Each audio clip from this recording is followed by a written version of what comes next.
What's going down, everyone? It's your boy Mac, and it's another AMD patch note. I took a little bit more time to digest what they've been doing because with the Adrenalin 2020 software, it introduces a lot more options and a lot more room for bugs at times. As we're going to go ahead and dive directly into, we're going to go ahead and take a look at the patch notes as well as some performance benchmarks towards the tail end. If you're a returning member, cheers, and if you're new, then you're in for a treat. Let's go ahead and dive in. Special update is Kakarot comes into Super Saiyan mode on all systems. But this could be a driver that drives it a little bit too far, past level 9000. But let's go ahead and take a look at the news. As interluded with the DBZ, you also have Vulkan 1.2 support. Besides the situation of Vulkan 1.2, looking at the fixed issues in the title portions of such as Kovac 2.0, Tetris, and Stoker 19 may fail on launch in the Adrenalin 2020 software.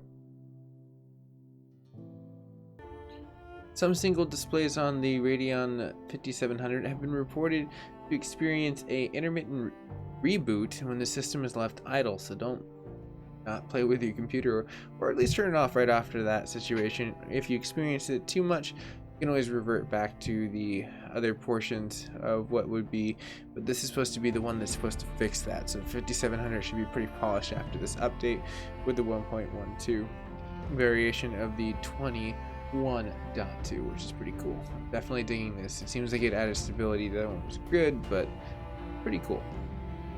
Now for the huge list of what we normally look over here instead of this little binary mess of known issues, besides the Radeon's anti-lags and the beeping error, which is the individual press, which is tied to the hotkey, to the Radeon overly hotkey, which is basically displayed on launch, Windows 7 in the configuration and integral scaling not appearing or showing up directly inside of there, as well as you can see that the portion of the factory reset. Now this one was really important actually, because basically what it showcased was that when you factory reset and installing a previous configuration of the Radeon software, the gaming profile may remain. This causes a mismatch between the global graphics settings and the profile setting. Now that happened to me when I was trying to set my 2080 Ti out of my TRX 40 board, and then I put my Radeon 7. I was like, oh yay, a whole AMD system that's a 7 NMN. Let's test it out, right? And there's some really cool scores.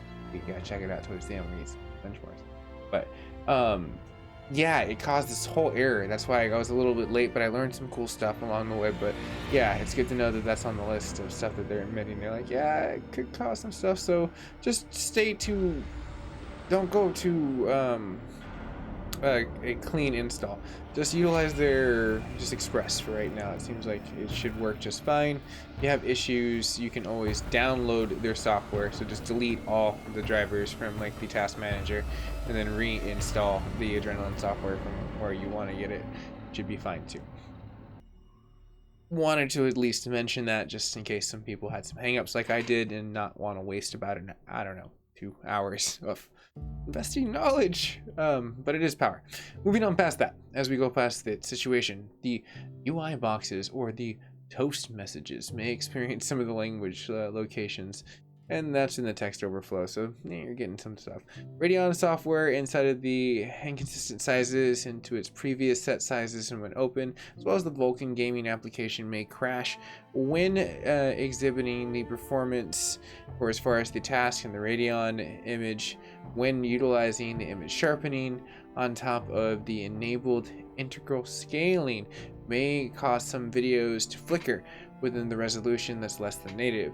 The Radeon RX 5700 graphics cards experience the intermittent experience of black screens when gaming or on desktops. Potentially temporarily workaround with it is just having the hardware acceleration in the application running in the background, such as the web browsers or Discord sometimes can have those hangups, but they're trying to get to it.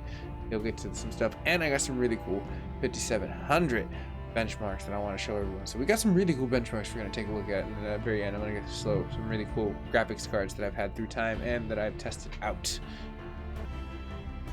On top of the last thing that makes the list, it's just the limited situation as I nose dive into the binary. of what is going down for Dead or Alive 6, Dragon Quest Builders 2, on top of Vega, on top of it. May experience some failed launches inside of those crashes. Neo. So you might have some things that you might want to look into if you're coming down to that, but those are the important portions for as far as that, and they're committed to continuously upgrading. You can look at these patch notes down below, so let's go ahead and get to some benchmark. So this is the very end of my 67K as it exits out of my streaming rigs and it goes into a different retirement plan. It's going to be a cool retirement plan. We'll get to that later. A coalescence of something. It's going to be very cool. I'll be trickling in throughout the next few months. But looking at that, we have some scores. As you can see, this is the 21.2. And their performance scores went really well. As you can see right there in the processing and the combined portion, it's able to excel really well utilizing that Kirby at the 4.5 overclock, and it just excels really well inside of Fire Strike. So let's go ahead and take a look at a few different standing comparisons. I want to bring up a few different tests. As you can see right now, I'm rocking my 3970X. Very much fine tuning it. I finally was able to get it into a locked mode where I can get consistent FPS so we can see increasements between post A and B. Otherwise I'm just subject to it turbo clocking and physics score going up and down. And you can kind of see right here as we look at the post and pre type situations that yeah, there could be some inconsistencies when it comes down to situations when you look at some fun things, because this is no longer my 3970X and it's no longer my Radeon 7 card. I wanted to slip this one in because I thought this was a fun budget buy, and look how close the comparisons are. With a AMD Ryzen 5 2600X and utilizing the RX 5700 XT, which one of my buddies picked up, look at the graphics score, look at the physics score, and look at the combined score on it.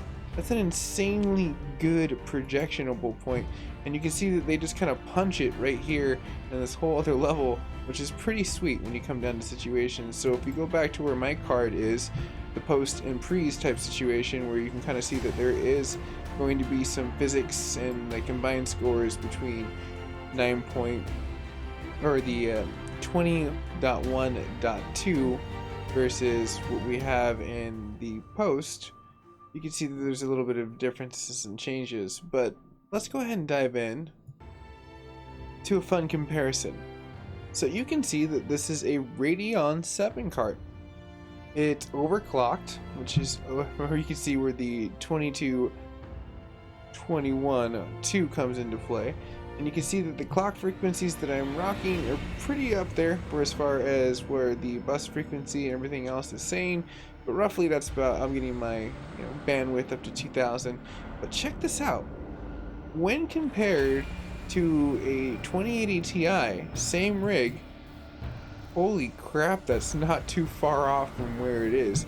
Now, I am comparing an overclocked like Radeon 7 card to a stock NVIDIA RTX 2080 Ti, but when you put it on that Infinity fabric and you have 3800 14C latency RAM, which it loves to feed off the fast point, and that's just like almost barely getting past the 1-to-1. It's still kind of 1-to-1, but it's not really, because the Infinity fabric stops at the 1800, which means 36 is the sweet spot to 1-to-1 where it functions really well.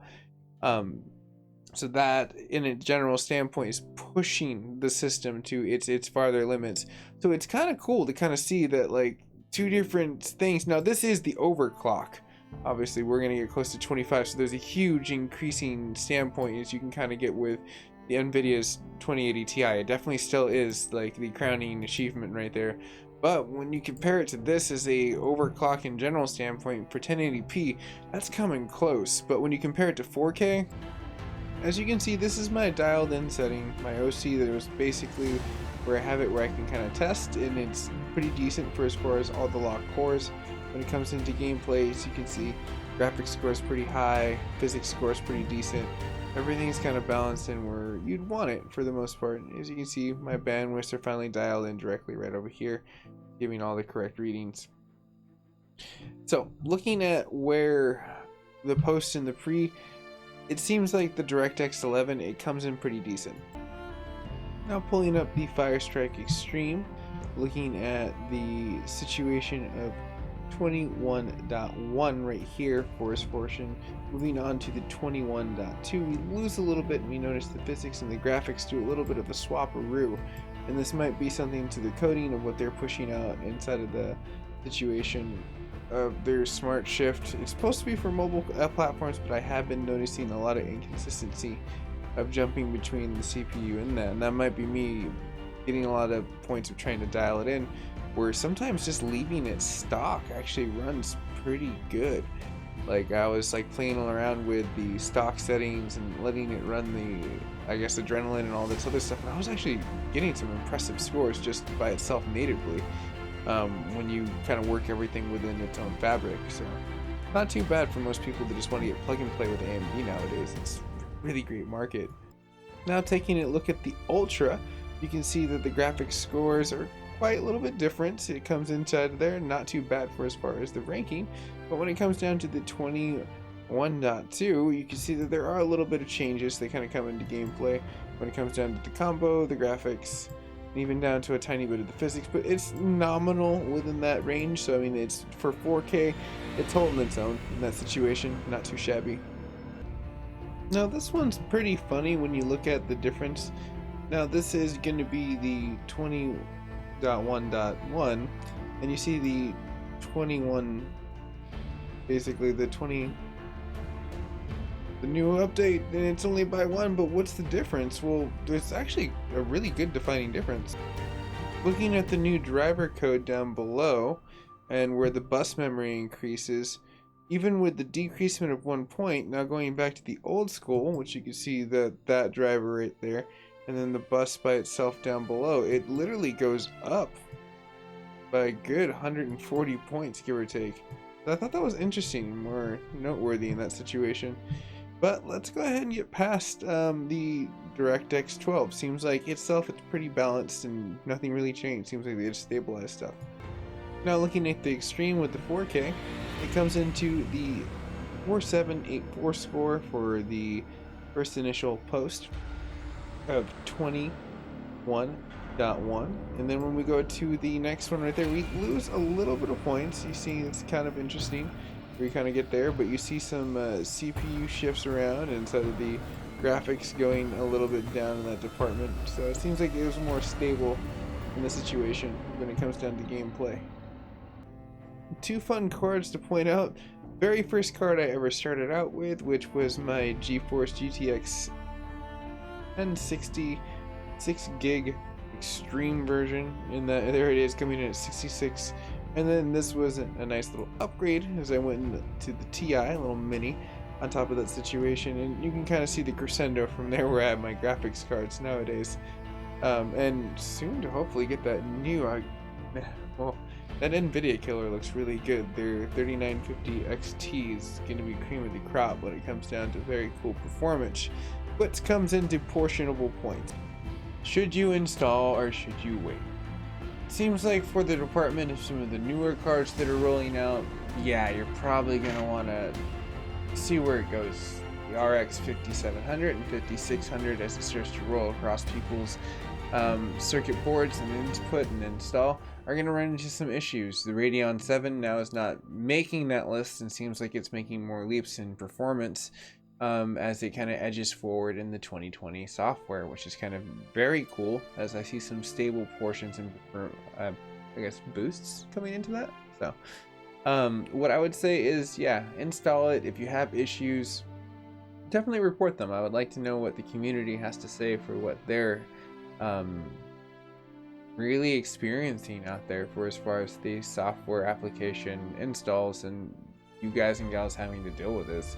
But this is your boy MacGyver 7th signing off, saying thank you very much for staying tuned and spending the time with the tech related news.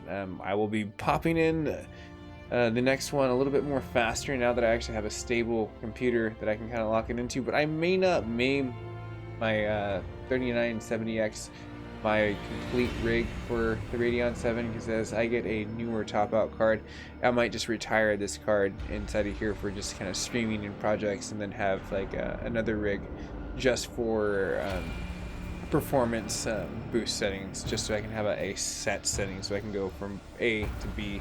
Because with a 3970X, it's very good. It's an insanely good processor. But I think that's its issue. It tends to want to always overperform, and it's kind of hard when you're trying to say, hey, I want you to lock right here, stay right here, so I can test and I can show people consistency over consistency. And the difference of that transparency is what we want to see. Is this improvement, or is this a step backwards? So that's what I do. Anyways, everyone, you have a very nice day. Sorry for the long outro on the situation, but if you subscribe today, who knows, maybe you'll help me get to the next level. Maybe AMD will reach out to me and be like, hey, Rosif, would you like to test out our 3950 XT video card that doesn't even exist because it's part of a processor, part of a freaking like ray tracing amazingness. Anyways, everyone, you have a very nice day, and I'll see you guys and gals in the near future after I get past that elongated subscription humor, and stay classy. See you later.